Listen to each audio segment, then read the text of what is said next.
आजकल एक वर्ड बहुत सुनने में आता है ईएसजी। पर ये ईएसजी होता क्या है और इसमें करियर कैसे बनाएं? अगर आप भी ईएसजी को लेकर कंफ्यूज हैं तो इस वीडियो में मैं आपके ईएसजी से रिलेटेड सारे डाउट्स को क्लियर करने वाला हूं, right from eligibility, salary, work profile to future growth and challenges, सब कुछ। पर वीडियो शुरू करने से पहले आपको एक छोटा सा काम करना पड़ेगा। छोटा सा काम यह है कि आपको इस वीडियो को लाइक करना है और चैनल को सब्सक्राइब करना है। तो चलो भाई वीडियो को शुरू करते हैं।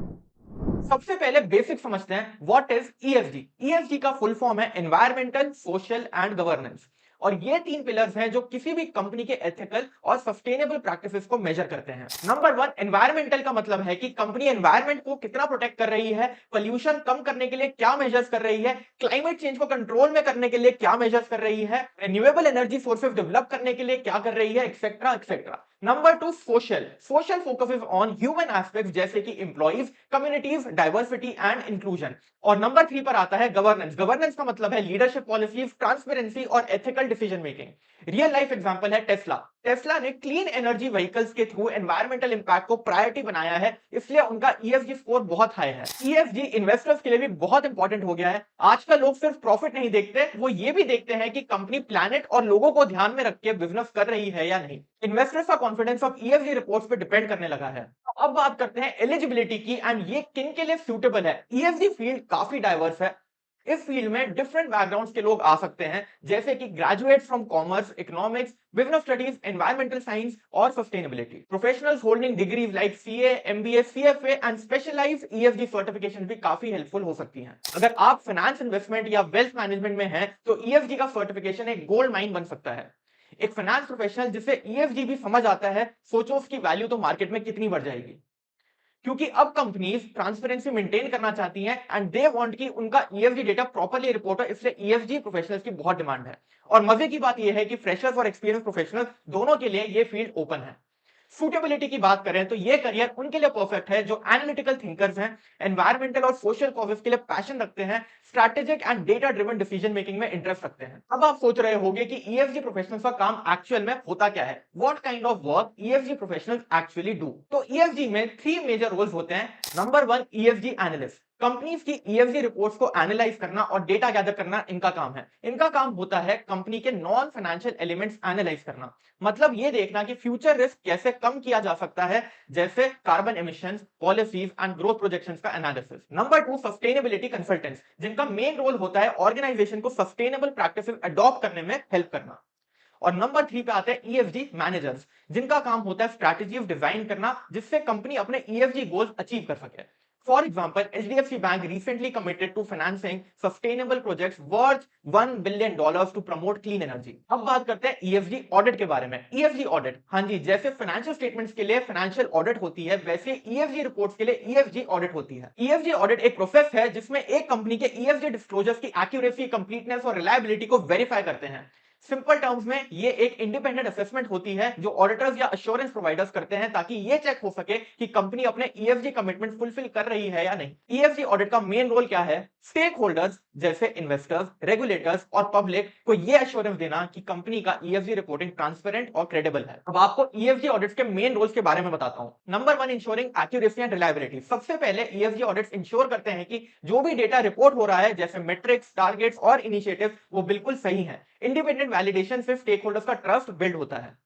Number two, identifying gaps and weaknesses. Audit सिर्फ वेरीफाई करने के लिए नहीं होती है बल्कि इंप्रूवमेंट करने के लिए भी होती है। ईएसजी ऑडिट से हम कंपनी के इंटरनल प्रोसेसेस और कंट्रोल सिस्टम्स को भी असेस कर सकते हैं, जिसकी हेल्प से हम गैप्स और वीकनेसेस आइडेंटिफाई कर सकते हैं ताकि कंपनी अपनी ईएसजी प्रैक्टिसेस को और रिपोर्टिंग को और बेटर बना सके। नंबर थ्री है enhancing the accountability and transparency. Finally ESG audits accountability को बहुत एनहांस करते हैं। तो ये सब था ईएसजी से related work and roles. Now let's talk about your salary. तो दोस्तों, ईएसजी एक नई और इन डिमांड फील्ड है, इसलिए सैलरीज काफी अट्रैक्टिव हैं। ग्लासडोर और एम्बिशन बॉक्स के डेटा के हिसाब से फ्रेशर लेवल पे ईएसजी एनालिस्ट की एवरेज सैलरी रेंज होती है 5 to 8 lakh per annum.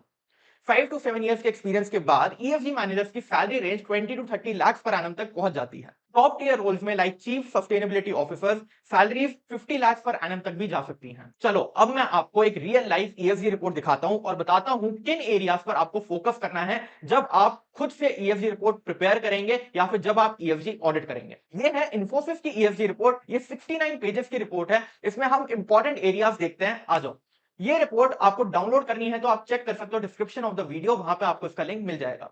Guys, report prepare करने से पहले इंपॉर्टेंट है to understand the reporting frameworks.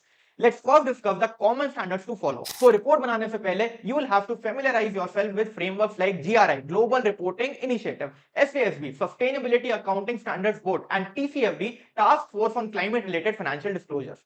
Secondly, mapping to the SDGs. Make sure you always align initiatives with the UN's SDGs to reflect a global perspective. SDG की full form है Sustainable Development Goals. Infosys की ESG report में GRI, SASB and SDGs को comprehensively integrate करा गया है। And ये सब आप पेज नंबर 5 पर देख सकते हो। ESG रिपोर्ट में कुछ इंपॉर्टेंट मेट्रिक्स भी होती हैं, जैसे इन्फोसिस की रिपोर्ट में page number 4 and page number 6 पर ग्राफिकली रिप्रेजेंट करी गई हैं, जैसे कि 60.1% reduction in scope 1 and 2 GHG emissions over the BAU scenario, 100% recycling of waste water, ऐसे ही और भी इंपॉर्टेंट मेट्रिक्स यहां पर नोटेड हैं। देन कम्स एनवायरमेंटल परफॉर्मेंस, जो कि पेज नंबर 11 पर दी गई हैं। Here you'll have to check aspects like carbon neutrality, renewable energy use, waste management, etc. In carbon neutrality, you have to highlight efforts in reducing scope 1, 2 and 3 emissions and also include progress towards net zero goals. Next, in renewable energy use, quantify the percentage of renewable energy utilized. Then in waste management, report metrics on waste recycling, zero waste to landfill and innovations like biogas plants. Auditor के point of view से बताऊं तो आपका focus होता है to ensure accurate data on emission reduction, renewable energy and compliance with environmental laws. ऐसे ही social metrics भी एक important section है। Check out page 29 for this. Here you check aspects like diversity and inclusion, जिसमें आप document करते हो workforce diversity, gender ratios, initiatives for inclusivity, और इसके बाद आता है community outreach, wherein you include the impact of programs like digital skilling, healthcare and education. Then comes employee engagement. Here you have to highlight training hours, wellness programs and safety statistics. Example, Infosys reports over 24 million training hours, page 46 पर mentioned है, and a 39.3% female workforce representation. Preparation of ESG reports की बात करें तो उसका workflow कुछ इस तरह रहता है। नंबर 1 पे आता है रिसर्च एंड डेटा गैदरिंग। इसमें सभी internal teams, vendors and stakeholders से डेटा कलेक्ट करना होता है एंड ये इंश्योर करना होता है कि सभी डेटा सेट्स में कंसिस्टेंसी एंड एक्यूरेसी मेंटेन हो। Then comes drafting the report. Here you have to structure the report with clear sections, environmental, social, governance and key case studies. Make sure to use visual aids like graphs and infographics for clarity. Then finally we have review and assurance work. पहले draft को internally review किया जाता है, फिर एक pre audit conduct करी जाती है before finally submitting for external assurance. तो ये था आपका पूरा ईएसजी रिपोर्टिंग से related workflow. Now let's talk about the skills required, because पैसा तो गाइस तभी मिलेगा ना जब स्किल्स होंगे। अगर आप ईएसजी में करियर बनाना चाहते हो तो ये स्किल्स जरूर से होनी चाहिए। Number 1 critical thinking and analytical skills, number 2 business experience, number 3 quantitative skills and ethics and number 4 team work and adaptability. Basically EFG professionals को डेटा को एनालाइज करना आना चाहिए और उस डेटा को प्रैक्टिकल सॉल्यूशन में कन्वर्ट करना भी बहुत इंपॉर्टेंट है। आपका काम सिर्फ नंबर्स तक लिमिटेड नहीं होगा, आपको कंपनीज को सस्टेनेबल डायरेक्शन भी देनी पड़ेगी। अब आप सोचोगे सैलरीज तो ठीक है सर, ये बताओ कि इस करियर में ग्रोथ है या नहीं। तो दोस्तों ईएफजी का फ्यूचर बहुत ब्राइट है। एक रिपोर्ट के हिसाब से 2024 में globally 3 lakh EFG related jobs create हुई हैं और 2025 तक ये नंबर 4.5 लाख जॉब्स तक पहुंचने की एक्सपेक्टेशन है। एक इंटरेस्टिंग फैक्ट और बताता हूं, PwC also plans to create 1 lakh EFG jobs by 2026.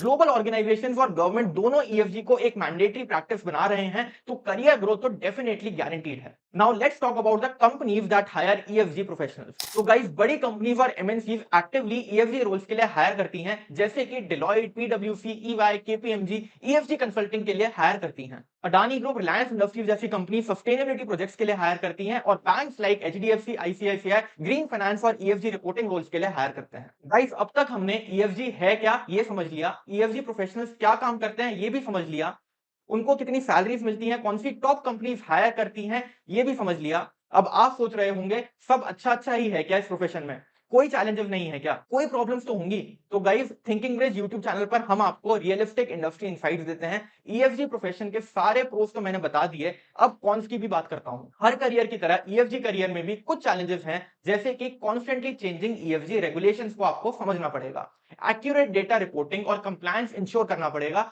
Specially when the stakes are so high, and lastly stakeholders को सस्टेनेबल प्रैक्टिसेस अडॉप्ट करने के लिए कन्विंस करना पड़ेगा, और ये गाइस सबसे मुश्किल काम है। जैसे टाटा स्टील ने अपने कार्बन एमिशंस को रिड्यूस करने का एम्बिशियस गोल तो सेट कर लिया था, पर उन्हें सप्लाई चेन और टेक्नोलॉजी ट्रांजिशन में बहुत चैलेंजेस फेस करने पड़े थे। तो गाइस, ईएफजी एक ऐसा करियर है जो आपको फाइनेंशियली तो बहुत रिवॉर्डिंग लगेगा ही, बट उसके साथ साथ आपको एनवायरनमेंट और सोसाइटी के लिए भी कुछ अच्छा करने का मौका मिलेगा। अगर आप सस्टेनेबिलिटी और कॉर्पोरेट एथिक्स में इंटरेस्ट रखते हैं तो ये फील्ड आपके लिए है। वीडियो अच्छा लगा हो तो लाइक जरूर से कर दो गाइस, और कमेंट में बताओ कि आप और कौन से एक्साइटिंग करियर्स के बारे में जानना चाहते हो। और हाँ, ऐसे ही इंसाइटफुल करियर रिलेटेड वीडियोस के लिए चैनल को सब्सक्राइब करना मत भूलना। मिलते हैं नेक्स्ट वीडियो में।